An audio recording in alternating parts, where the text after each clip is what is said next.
moi, je vais m'éloigner un peu de la santé bucco-dentaire ou orale pour regarder des travaux qu'on a faits sur l'empreinte carbone du système de santé. Donc, je suis Marie Kernec, je suis directrice de HESP International et par ailleurs, je suis ici avec ma casquette de collaboratrice au Shift Project.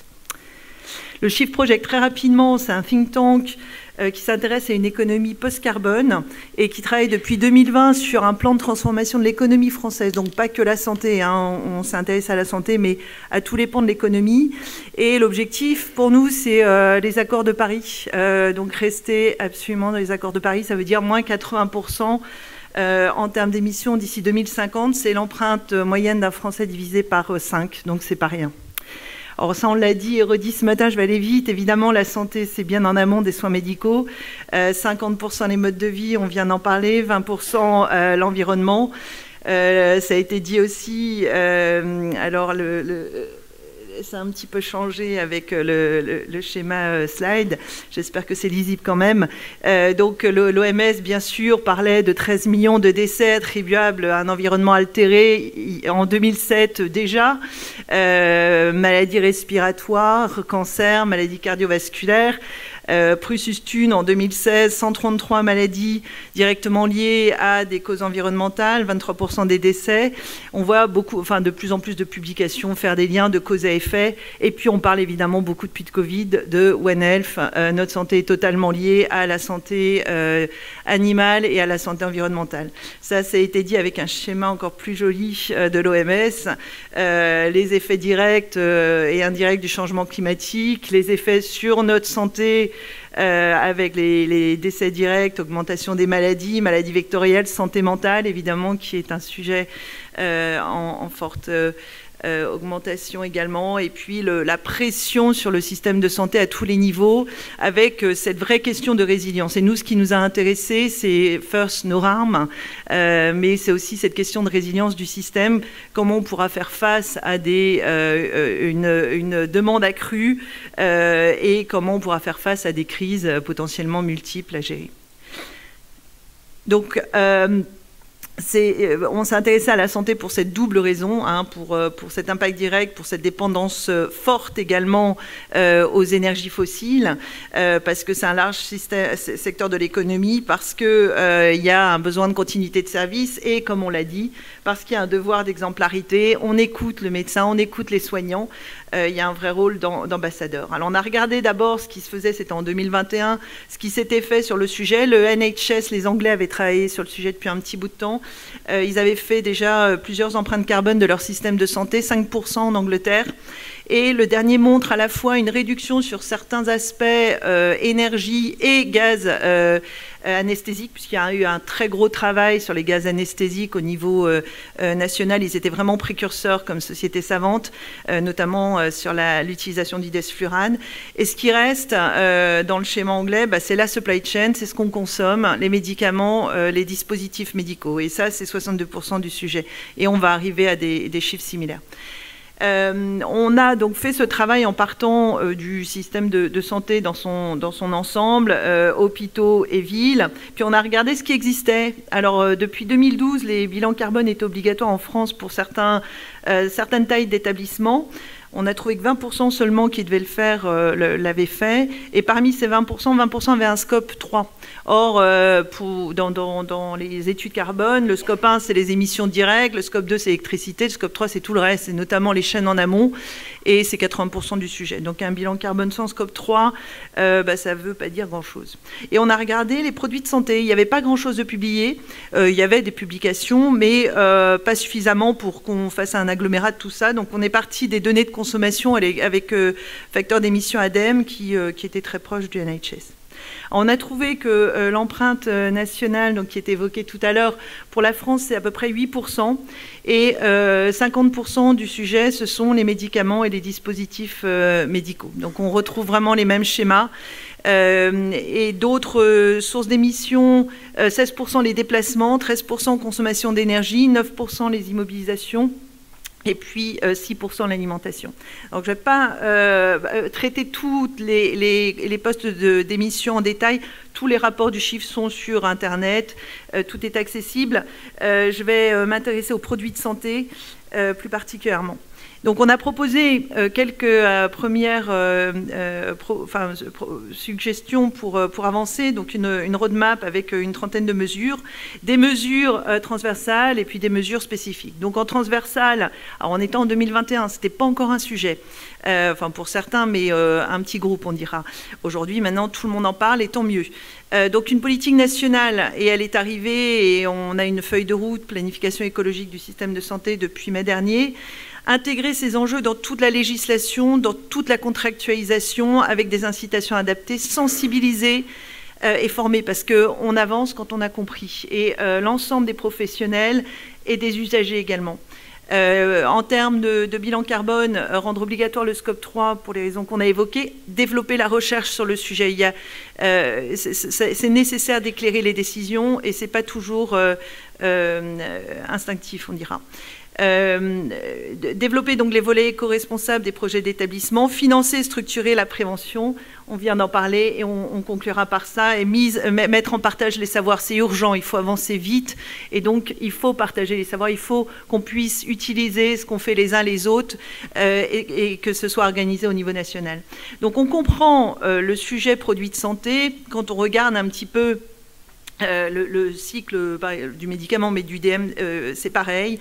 On voit que ces chaînes de production sont devenues extrêmement internationales et que le gros du sujet, quand on fait les empreintes carbone de ces produits, c'est la matière première, c'est l'énergie de fabrication dans les pays où ils sont fabriqués, et notamment Chine, Inde aujourd'hui, en grande partie. L'emballage, le transport jouent également. Alors, je montre toujours ces deux images parce que moi, à l'origine, elles m'avaient marqué. À gauche, c'est une patiente qui a demandé à garder tout ce qui avait été utilisé pour sa procédure de cancer du sein. Et à droite, c'est un interne de Lille qui a suivi le cheminement d'un kit d'injection intravitréenne qui fait 225 000 km pour arriver au bloc. Donc là, bon, c'est pas un scoop non plus, mais en 25-30 ans, on a transformé les hôpitaux quand même en grandes poubelles à plastique et 10% du plastique est recyclable, ou recyclé plutôt. Donc il y a deux sujets. Il y a réduire la demande et puis il y a décarboner la chaîne de production. Réduire la demande, c'est déjà réduire le gaspillage, et il y a vraiment de quoi faire. C'est travailler l'éco-soin, c'est-à-dire à qualité égale, et là, à qualité égale, j'insiste, consommer moins. Donc c'est vraiment la pertinence des soins, c'est une logique de pertinence au cœur de la pratique médicale et soignante. Et pour ça, petit à petit, arriver à obtenir une meilleure connaissance de l'évaluation environnementale des produits, type score dont on vient de parler pour les aliments. C'est aussi optimiser les fréquences de distribution, relocaliser une partie de la production. On a eu des annonces il y a quelques mois.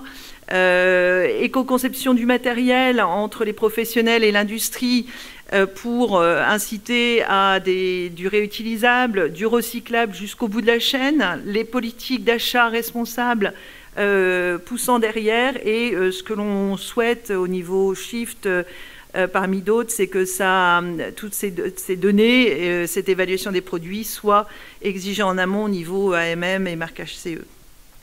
Alors, un petit focus, distribution de 22 000 officines en France, 2 500 PUI.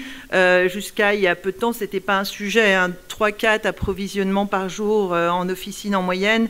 Donc, des possibilités d'amélioration en termes de gestion de la consommation prévisionnelle et des stocks importantes. Packaging, idem, des grandes boîtes pleines de vide. Encore une fois, on parle là de 2021 où ça n'intéresse à peu près personne. Donc, on parle de gaspillage. Gaspillage, ce sont tous les médicaments qui sont vendus, qui finissent au mieux chez Cyclamed, au pire dans les eaux usées. C'est les périmés dans les hôpitaux et dans les cabinets. C'est encore une réalité. C'est la surconsommation. Le Great Ormond Hospital à Londres a diminué de 40% sa consommation de gants, simplement en suivant les textes, sans plus. C'est les plateaux chirurgicaux, par exemple avec l'ouverture d'EDM stériles ou les produits injectables préparés en avance qui passent à la poubelle. C'est les kits médicaux qu'on ouvre et puis on prend une pièce, tout le reste passe à la poubelle. Donc tout ça, c'est pareil, il faut qu'on s'améliore. Utiliser du réutilisable quand c'est possible, parce qu'il y a beaucoup de produits qui ont été développés en usage unique. Donc y revenir quand c'est possible et quand les capacités de stérilisation le permettent aussi. Mais en général, et ça c'est un article du Lancet Planetary Health de décembre dernier, en bleu on voit que le réutilisable est favorable par rapport à l'usage unique. Ensuite, bon, ce point du reprocessing, c'est un micro-point, mais on en parle beaucoup actuellement. Les cardiologues s'en sont emparés, c'est-à-dire pouvoir réutiliser de l'usage unique quand les dispositifs n'ont été faits qu'en usage unique. C'est possible dans un certain nombre de pays. Ça l'est pas encore en France. Ceci étant, ça évolue, on le voit bien, et il y a une volonté d'expérimentation en cours. Donc c'est positif. Recycler jusqu'au bout, donc diminuer déjà les déchets qu'on produit, diminuer les dasseries, mais les déchets en général, et puis tout ce qui peut être recyclé, papier, carton, métaux, biodéchets, plastique, en sachant encore une fois que les filières de recyclage du plastique sont encore très insuffisantes, donc à développer. On a beaucoup de textes qui encadrent les achats durables.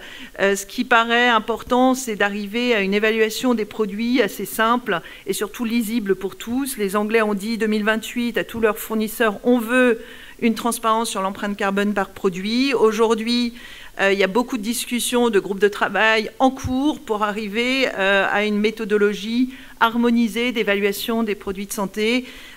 Combien de critères, quels critères? Est-ce qu'on regarde le carbone, l'eau, la toxicité? Mais il va falloir que ces bases de données soient accessibles aux prescripteurs et aux acheteurs. Donc les sociétés savantes s'emparent du sujet, il y a une vraie émulation. Je citais l'ASFAR, la dialyse verte, par exemple, qui a fait un très gros travail sur le sujet, en sachant qu'évidemment, la population dialysée va augmentant et qui a une consommation importante d'eau, d'énergie et une production de déchets également importante. Un autre exemple, l'immunologie, qui a repris tout le parcours en immunologie. À chaque étape, c'est demander est-ce que je peux faire aussi bien en consommant moins? Et ils ont réussi à faire des transformations tout à fait remarquables et au passage des économies également. La plupart des établissements sont lancés, enfin des établissements et de la ville bien sûr.